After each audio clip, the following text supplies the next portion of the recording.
Le premier attaquant sérieux du jour est français et provençal dès le 12e kilomètre. Dans la montée des termes, Rémi Poriol a décidé de lancer la course. Rapidement rejoint par Rein Taramae, son ancien leader, et 4 autres coureurs, s'est échappé. Va longtemps tenir tête au peloton avec une avance maximale de 2 minutes 10 secondes après 50 km. Derrière, l'équipe Europcar, absente de l'échappée, mène la chasse et maintient l'écart qui se réduit au fur et à mesure des ascensions. Dans la montée de la Sainte-Baume, les échappés n'ont plus qu'une minute d'avance.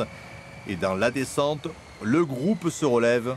Il reste 50 km de course. Tout est à refaire. Je pense que j'ai fait la course qu'il fallait faire. Après, il manquait peut-être un Europcar dans l'échappée, quelques coureurs pour que ça aille au bout. C'est dommage, mais je n'ai pas de regrets à avoir. À 12 km de l'arrivée, c'est un autre Provençal qui se distingue. Rémi Di Gregorio, sous ses nouvelles couleurs de la Cofidis, tente de s'extraire d'un groupe. Il attaque à 2 reprises dans la Gineste, sans succès. J'ai essayé plusieurs fois dans la Gineste. Après, j'ai vu que ça ne pouvait pas. À 5 km d'arrivée, j'ai réessayé.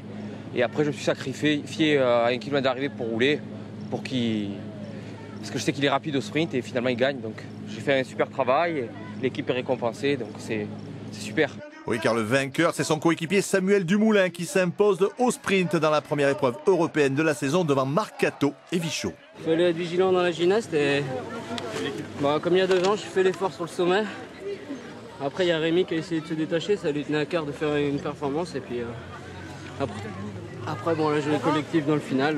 Di Gregorio se classe 11e, Poriol, Bago et Taride terminent dans les 20 premiers.